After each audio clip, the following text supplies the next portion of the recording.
What's up, everybody? Tabletop Tyrant. I moved my office around, so there's a delay. I got tired of you looking at my old door.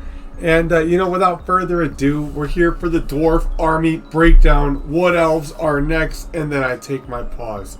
So, welcome to the Dwarfs Army Book Breakdown. We're going to be doing this. I'm going to be quick about it. I'm going to gloss over the runes, but talk about the rules behind the runes. And why do we do these videos? It's pretty much to serve as posterity for when we get the new Dwarf book. We can compare and contrast old Dwarves to how they played in the previous edition that we played to now, which is a lot of fun. I've been enjoying it with the Bretonnia leaks, just going back and forth. If you want to see that, boom, check that video out. Anyways, we're moving on. Let's go. Alrighty. So we got Army Special Rules here. We got Ancestral Grudge, Dwarf Crafted, Resolute, Relentless, Shield Wall, and Natural Res. So, Ancestral Grudge, Dwarves pretty much hate Orcs and Goblins and Skaven. However, you can determine how much you hate Orcs and Goblins and Skaven. On the 1 to 2, the General has the Hatred Special Rule against the opposing General. 3 to 4, all friendly characters in Ancestral Grudge hate him. And on a 5 or 6, all friendly models in the Ancestral Grudge have hatred towards the opposing army. Pretty nasty, pretty cool, also pretty thematic. There's a special rule called Dwarf Crafted. Shooting attacks made with this special rule do not suffer the -1 hit penalty when performing a standard shoot reaction, making the fact that they have handgunners and dwarven crossbows as core really freaking brutal. We move on to Resolute. Models with this special rule have +1 strength during a turn in which they charge, which is pretty freaking awesome. Relentless, as we can all guess.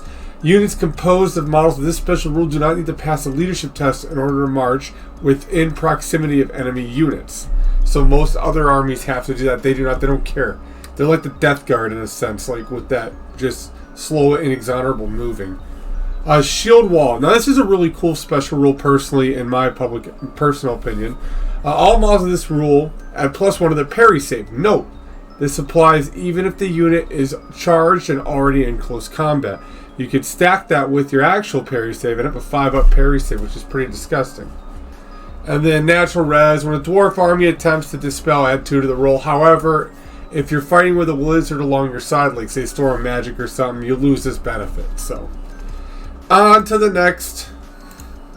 So we actually have some really cool stuff. When I was going through the Dwarves, they had Ancestral heirlooms on top of runes, which I'm not going to break down all the runes, just some, but I really like the fact that they gave you name weapons and then gave you the option to make your own with the runes. So, the Ancestral heirloom, you have the Hammer of Carrick Draz, I probably killed that, the Red Axe of Carrick 8 Peaks, Magnificent Armor of Boric Beetlebrow, I don't know about that dude, I don't like his nickname, Silver Horn of Vengeance, the Fiery Ring of Thori, and the Banner of Lost Holes, which is actually pretty okay.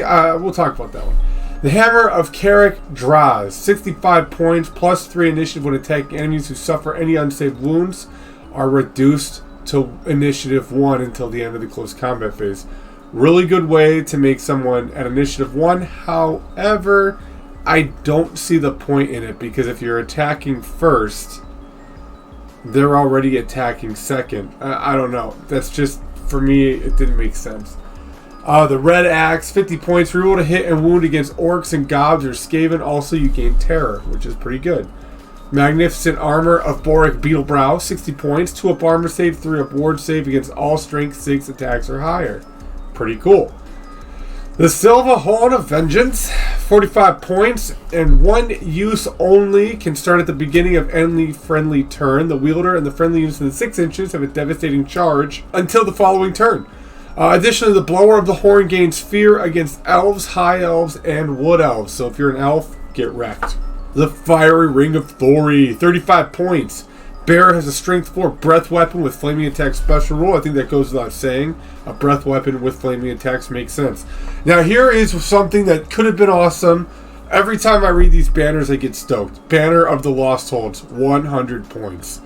Totally freaking worth it if it was actually worth 100 points. I would take any banner 100 points if it was worth the points. What do you get? You get all models in this unit with the banner reroll filled to wound rolls in close combat. I don't know. I don't think it holds up to some of the other banners that are out there that are cheaper, but that's up to you. Next, Alright, runes. Oof. These were hard. What are they? How do they work? So, runic magic is essentially the same as magic items. However, you can pair different runes that do different things together, making combinations. When crafting a runic item, you'll see they're broken up into categories, right? You have armor, banner, weapons. You can't put an armor rune on a weapon. I think that makes sense. But also, you can't use the same combination more than once. So when choosing a rune, you can go up to a bunch of different combos, but you cannot have the same combination, but you can have the same runes. So say you take a rune of, I'm making this up, a rune of smithing. You can have that rune of smithing on 2 items as long as the combination's different. Now, the rule of 3. What's the rule of 3? No single item can have more than 3 runes because the item cannot itself maintain the magic that's in those runes to keep it sustained. It'll explode or whatever. So you can only have 3 runes. Now there's a rule of form.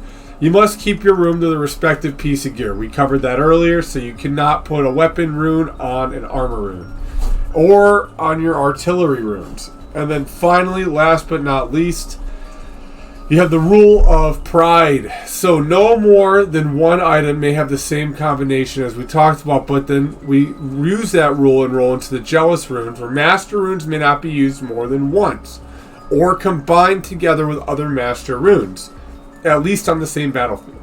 Furthermore, you can still combine master runes with regular runes, making a pretty nasty combination. So, let's go. Moving it on to the unit profiles. I think I beat this to a dead horse, but... Oh, yeah, PowerPoint proficient.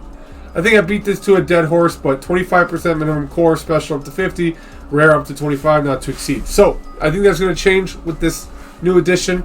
Fingers crossed. I liked how they did it in 6 better, but moving on.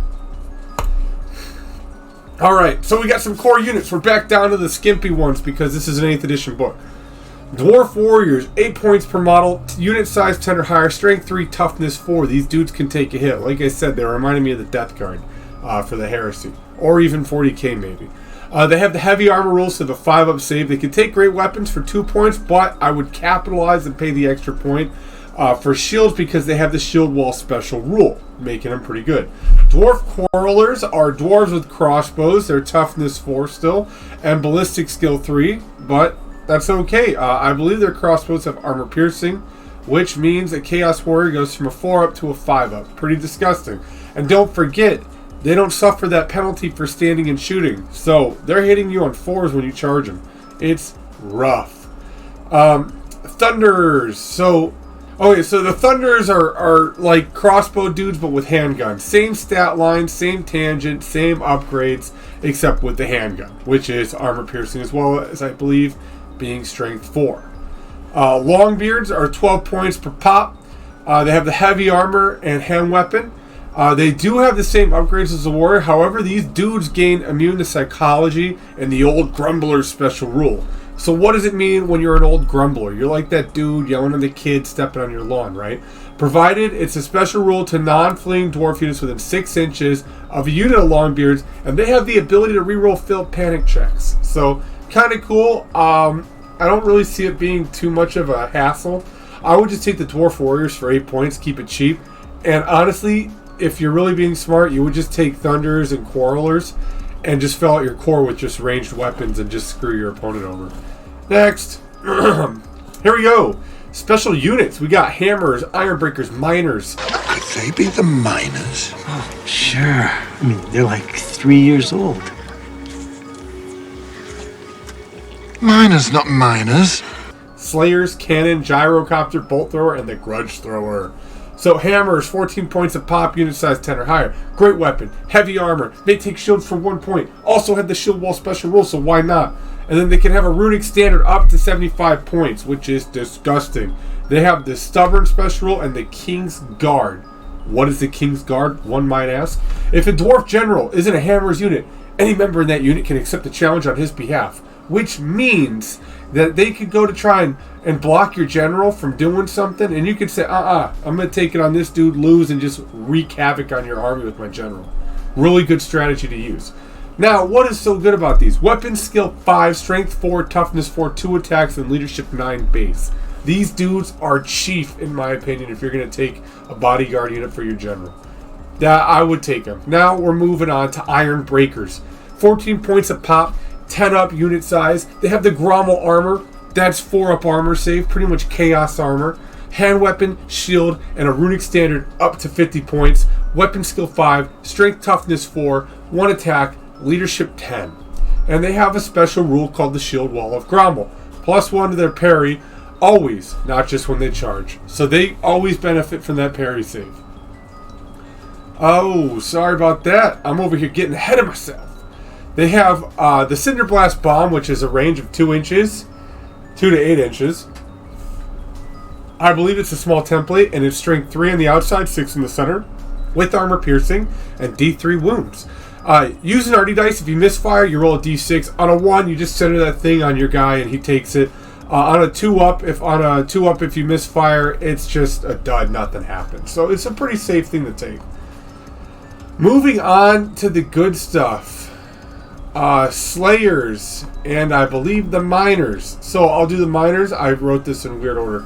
Miners have heavy armor, hand weapon, great weapon, 10 points a pop, blasting charges, and 2 points for the blasting charges, and a 25-point steam drill upgrade. They have a thing called Underground Advance. They pretty much come on as ambushers, and they gain soft cover when you arrive, which is pretty decent. Now, what are the blasting charges? What are the steam drill? Blasting charges is range 4 inches, strength 4, armor piercing, flaming attacks, quick to fire. So you can move and throw that, and I think you can overwatch with it. And I do believe they're counting as never running out, so you can do this as much as you want. I believe. Don't quote me. And then also you get a steam drill. Range is combat, strength 3, strikes last 2 hands. I don't know. I don't know if you guys like that or not, but you know what? That's what they got. Now back up to the beautiful part of the Dwarf army. Slayers, Gotrek, and Felix. They've always convinced me that they're the best. And I stand by it. Slayers are the dopest way to do it. 12 points to pop. Weapon skill 4, strength 3, toughness 4, initiative 2. So they're going to be striking last on most things. Attacks 1, leadership 10. So they ain't going nowhere. Nice thing, you can have a unit size of 5 or higher. You can upgrade, I think, to Giant Slayers at 12 points per model. Then they become weapon skill 5, strength and toughness 4 with initiative 3 and 2 attacks. Giant Slayers may also take 25 points in runes on their weapon, allowing you to really kit out those guys and give them a specific purpose. They have a rule called Death Blow, so when you're reduced to 0 wounds, you can make a single attack with an enemy in base contact. If you're in a challenge, you must hit that challenger back, and then boom, you're good to go. The attack is made as normal, weapon skill, and strength and toughness. Slayers always ignore penalties to their strength and always cause a wound on a 4-up unless a lesser result is needed, which is pretty disgusting. So Slayer acts is much like Black Orcs. They can choose how they're going to fight. They can do great weapon or an additional hand weapon. They don't pack shields because they've kind of foregone their life at this point in order to just slay monsters. So Slayers cannot be joined by any regular characters, and the general can never be a Slayer character. There is one named character we'll talk about briefly in the Lord section, but that's a fact for them. Now, cannon, pretty self-explanatory. However, with that cannon, you can take 100 points of runes, and that thing weighs in at 120 points per model. Gyrocopters, 4-up save, 80 points, unit size 1, and you may have up to 6 in a regular army, up to 12 in a grand army, which is 3,000 points or higher, or 2,999 if you want to be specific. You can give them Vanguard to half your gyrocopters in your army, rounding up, and they get a brimstone gun for a free upgrade if you choose to get rid of the steam gun. Steam gun, you use a teardrop template, point the big end towards the enemy and the short end touching the muzzle. Make a number of shots as applies to the template. It is strength 3 with an AP, so that's pretty good. The brimstone gun, however, is kind of my favorite. You're looking at 18-inch range, strength 5, armor piercing, dwarf crafted, flaming attacks, D3 shots, quick to fire. I like it personally. A bolt thrower, again, we know what those do. They punch through ranks of dudes. If you need a 4 to wound, then you can roll a 5 to hit the second rank, a 6 to hit the third rank, so on and so forth. However, this can take 100 points of runes. You can stack these runes to make some really nasty war machines. I'll talk about the runes more if we get an update on the new book or any of them make a return. With everything kind of being up in the air at this point, I'm just covering the model so we can go back and compare. And then there's a grudge thrower. It's a stone thrower, but like all dwarf war machines, it's 100 points in runes that you can put on that bad boy. Next, the organ gun, 120 points, may take runes up to 50 points, range 30, strength 5, AP. I believe the way they work is you roll an artillery die, and then that's the number of shots you get. Correct me if I'm wrong, I've never gone up against an organ gun. Then we got a flame cannon, 140 points. May take 50 points of runes, range 12, strength 5, flaming attacks D3, multiple wounds. Kind of cool, but kind of pointless in my opinion. I don't know any dwarf players, why would you take this over any of the other war machines or over an organ gun? So you can nominate also to supercharge, which I totally didn't look at my notes before I said this. You can nominate to supercharge. You pick a spot within 12 inches, place a marker, and roll an arty die. Place the flame template. If you roll a misfire, you're -1 to your die roll on the misfire chart. So you can extend the flame, I guess. Rangers, 14 points per model, unit size 5 or higher. Scout keyword so they can scout, and they have to be unit size 5 or higher. The dwarven crossbow, great weapon, heavy armor, all sorts of stuff. For being little dwarves, they are packing so much gear, I don't know how they move. Now, if that's not enough crap, you can give them a shield for +1 point per model. They come in with weapon skill 4, BS 3, strength 3, toughness 4, and 1 attack. Now, iron drakes are pretty cool. 15 points a model, unit size 10 or higher, forge proven Grommel armor. What the heck? The Grommel armor keeps getting more names. This is a 4-up armor save with a 6-up ward save, with a 6-up ward save against flaming attacks. They ain't putting up with it. They have a Drake gun, which you can also take, and then they also have a runic standard you can take up to 50 points. And they also can be upgraded to take a troll hammer torpedo. These dudes, weapon skill 5, ballistic skills 3, strength and toughness 4, 1 attack. What's a Drake gun? 18 inches, strength 5, AP, dwarf crafted, flaming attacks, quick to fire. Disgusting, and at 18-inch range, pretty decent. Now, the troll hammer torpedo was the coolest one to read about. It just sounds mean. You get 24-inch range, strength 8, flaming attacks D3 wounds, and slow to fire, but you know what? F it. Take it anyways. Take it just to have a troll hammer torpedo. Next, we got the gyro bomber. I always think of Euro for some reason. It's totally my fault. I just love Euros. 125 points, 4-up save. It's a bomber. So you can dive bomb when you're not fleeing or charging. To determine the damage, roll an artillery die. And this is the number of hits inflicted. If you misfire, you take a single wound with no armor saves allowed. So the range is not applicable because it's the artillery die. Strength 3, AP, not AP. So you're pretty much in there. Next. Alright, name lords, name heroes. 25% in each category. I don't think this is going to be the same. So let's move on.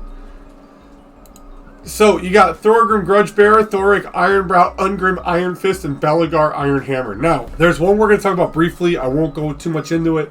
But Ungrim Iron Fist is the only Slayer that can be a general, and a single Slayer unit may have a standard with up to 100 points of runes. So if you want to run an entire Slayer army, Ungrim's the way to do it. On to the heroes. You got Joseph Bugman, which I believe is a very iconic hero who will be getting his own video, and Grim Burlickson, another dope name.